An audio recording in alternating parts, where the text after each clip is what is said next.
Hey everybody, it's Leon again. Doing another weekend reflection, just sharing about some things that I've been pondering, thinking about through the week or over the last couple of weeks related to living missionally um, and being on mission with Jesus. And we just came out of Thanksgiving, and we oftentimes have Thanksgiving, we spend time thinking about the things we're thankful for. And one of the things I'm thankful for in leading a missional team or a movement like Communitas North America is a team of people I get to work with. There are some great people, some really creative people that are they're really passionate about following Jesus and living out his mission in their cities in North America. And I wanted to this time spend a little time just kind of focusing on and highlighting one of the team members. And I'll probably do this throughout um, different times as I'm doing these weekend reflections, focus on maybe lifting up one of the team members. And this is not something that's unusual. When we look at the history of the community of Jesus followers, much of what was done among the early Jesus followers was done in community. In our individualistic culture, we tend to focus on the point person, the hero, the individual, and a lot of times we'll talk about one example we'll talk about Paul, and we'll be like, oh man, look at all the things Paul did. But if you really look at the letters that Paul wrote and everything that he did, he was always talking about the community that was with him, and he was often saying, hey, my so and so, my fellow laborer is greeting you, or hey, I'd like you to meet I'm going to be sending this colleague to be with you, and he or she is a fellow servant of Christ, and things like that.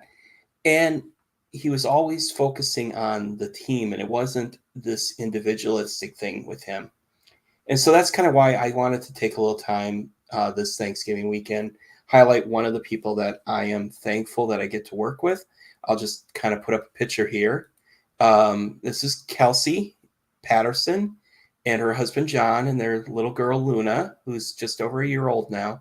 And Kelsey is part of the North American advancement team that I work with in Communitas. She's a very creative person. A lot of the stuff that you see me share from either Communitas North America or the Dynamic Adventure that is more artistic, Kelsey has usually created that stuff. She does that type of work. She helps us with our communications, things like that.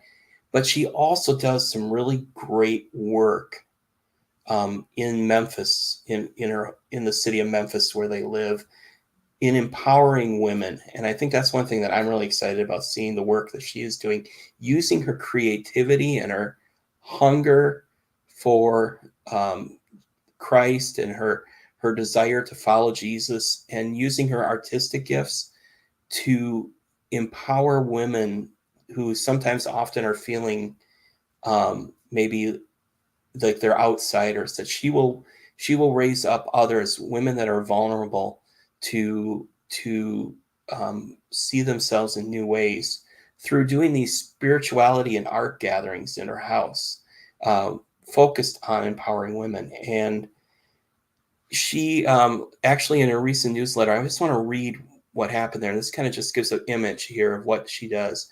When women gather in my home, my hope is that it is a space for rest, for connection, and for spiritual transformation. Last month, we read a poem and created art together. One woman vulnerably shared about her grief, others shared hope. This Saturday, I am hosting a dinner with a small group of women. A few I have never met before. I will be leading us through a gratitude practice. Please pray for this time, that God will use me to give these women peace, hope, joy, and love. And this is the type of work she does, often with women who may not even consider going to a traditional or prevailing model church. Some of these women have had negative experiences with church. And so this is an opportunity for them to still find peace and rest in Jesus through a community of women that are meeting together in Kelsey's home. And it's exciting to see her do this type of work. And I want to encourage um, anybody who would happen to be watching this. There's a link in there to in the description to find out more about her work. There's a link where you can subscribe to her newsletter or look at the newsletter that I just read. Um, there's also a link in there to her Facebook page that you can follow her, and the Mailchimp page where you can link and learn more about her ministry has a link for her donor page.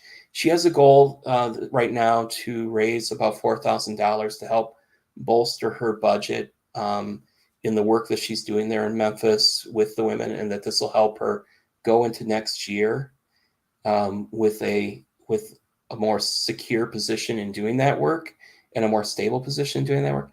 And often, I know as a missionary, I'm often talking about the ways that you can support my personal ministry or the ministry that Tia and I do. But sometimes I want to just highlight others in our team and say, these are people worth investing in as well, because they're doing great work in loving people well and loving their neighborhoods and their communities like Jesus would. So I'd encourage you to check out the work that Kelsey's doing. And if during this giving season you feel so inclined, I'd encourage you to make a donation to her ministry in helping her in the work that she's doing. So thank you. God bless. Have a good week, and we will see you again.